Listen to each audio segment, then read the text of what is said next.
Hi, today I'm going to show you how you can get free stuff on Temu.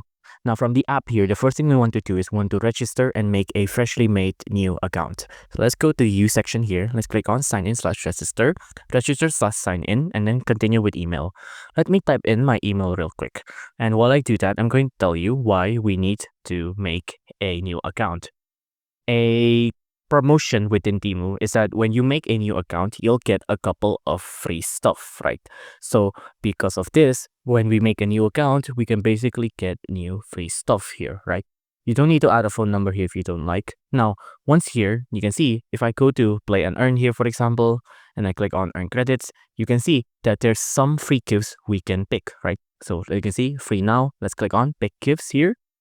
And on pick gifts, you can see if I click on here, we can get a free gift. So we can pick any one of these I'd like. So for example, I want a knife sharpener. Let's pick on this. And then you can see right now it says free, right? So pick this free gift now.